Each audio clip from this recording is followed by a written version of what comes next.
Bertemu kembali dalam Niaga Awani, sudah tentu waktu ini penting untuk Betul. kita meneliti dari segi pergerakan di Bursa Malaysia. Semalam tidak diniagakan cuti umum sempena dengan Maulidur Rasul, dan sudah tentu hari ini bagaimana prestasi ataupun perkembangan pembukaannya pada sebelah pagi ini, dan kami tidak berdua sahaja, penting untuk kita meneliti angka-angka bagaimana melihat daripada prestasi sebelum ini serta jangkaan untuk pada masa akan datang.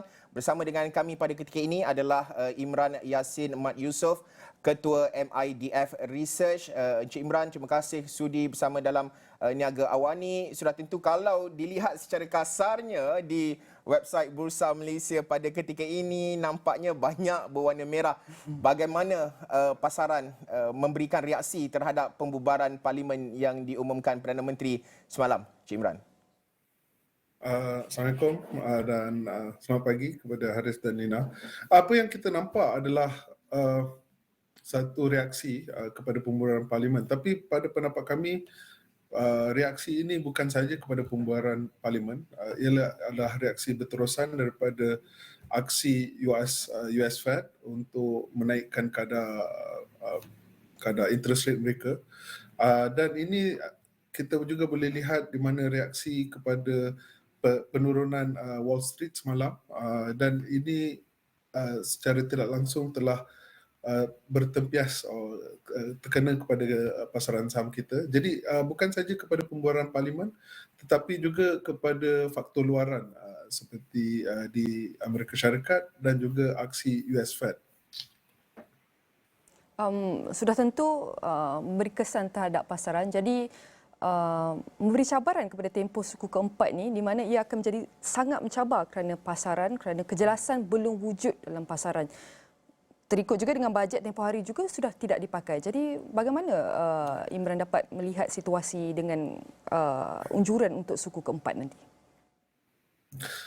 Okey, kita boleh pada pendapat MIDF Research, faktor yang paling penting adalah apa yang berlaku di Amerika Syarikat. Seperti saya cakap tadi, bagaimana US Fed mungkin akan apa yang kita kata pivot, iaitu meredahkan kadar kenaikan interest rate mereka. Tetapi kita perlu tunggu hingga ke bulan 12 lah, di mana FOMC akan bertemu pada masa itu. Jadi itu adalah faktor yang lebih besar kepada pasaran kita. Kita boleh lihat umpamanya tahun ini pasaran saham kita, Bursa Malaysia, improve performance mereka begitu baik sehingga bulan Jun, di mana US Fed mula menaikkan kadar interest rate mereka, dan ini menyebabkan penurunan kepada pasaran saham kita. Tetapi pada bulan Julai, pertengahan bulan Julai, pasaran saham kita mula recover balik, tetapi bulan 9 ia kembali jatuh kerana US Fed masih lagi agresif dalam menaikkan interest rate mereka. Jadi ini adalah faktor yang kuat lah boleh dikatakan. Tetapi ini ditambahkan pula kepada ketidaktentuan oleh disebabkan PRU 15. Ketidaktentuan ini menyebabkan sebab sekarang ni kita tidak boleh tentu siapa akan menjadi kerajaan selepas PRU 15. Walaupun daripada apa yang kita lihatkan pada PRU pilihan raya negeri di Johor dan di Melaka menunjukkan kemenangan besar kepada Barisan Nasional, tapi daripada segi federal mungkin kita tidak boleh buat unjuran itu. Jadi ketidaktentuan itu masih lagi berada, dan ini mungkin akan menyebabkan pasaran saham kita agak lemah atau apa yang kita kata muted, bergerak seperti sideways lah. Tidak ada catalyst yang akan melonjakkan pasaran saham kita lebih tinggi, sehingga mungkin lepas PRU 15, di mana mungkin kalau ada sebuah parti dapat majoriti, mungkin ini akan menjadi satu faktor positif. Tetapi faktor positif itu akan temperate, sederhanakan oleh apa yang akan berlaku di US, sama ada US Fed akan masih lagi agresif atau akan kurang agresif.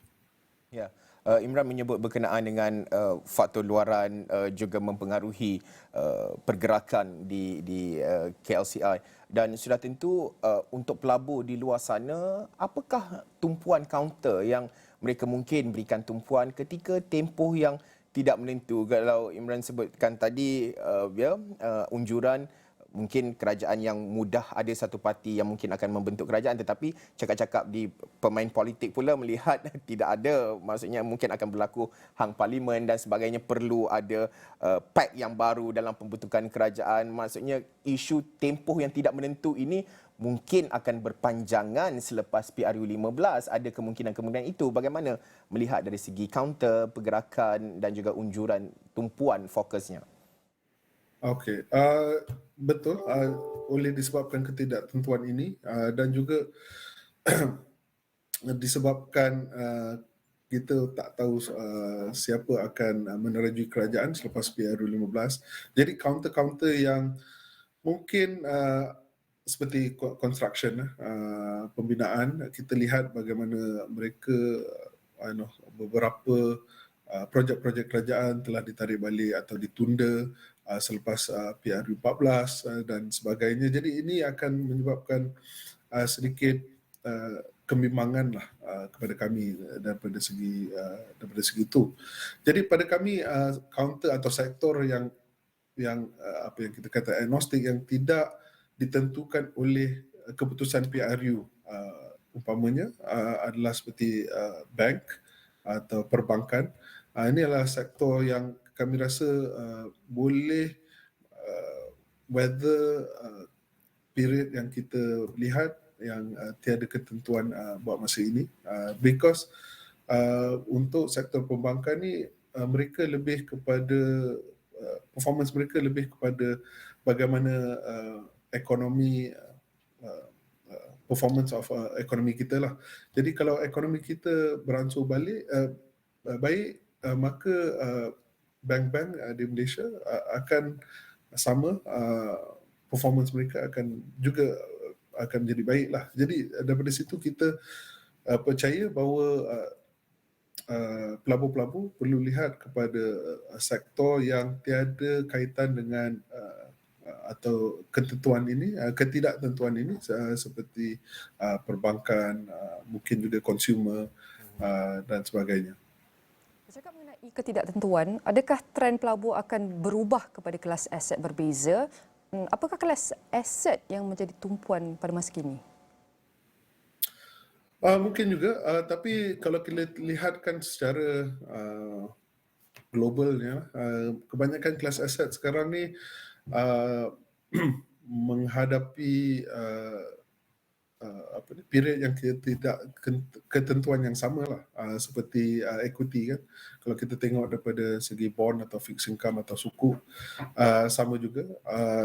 Sekarang ni banyak pelabur berasa bimbang, bukan saja sebab keadaan di Malaysia atau keadaan politik di Malaysia, tetapi kepada apa yang akan berlaku di faktor luaran, seperti saya cakap tadi, aksi US Fed, bagaimana ia akan memberi impak kepada pasaran kewangan secara keseluruhannya. Jadi aset-aset lain mungkin antara aset-aset yang selamat, boleh katakan selamat, adalah seperti emas. Itu mungkin kita boleh lihat ada sedikit interest kepada pelaburan kepada aset-aset emas atau komoditi selain daripada equity dan fixed income lah.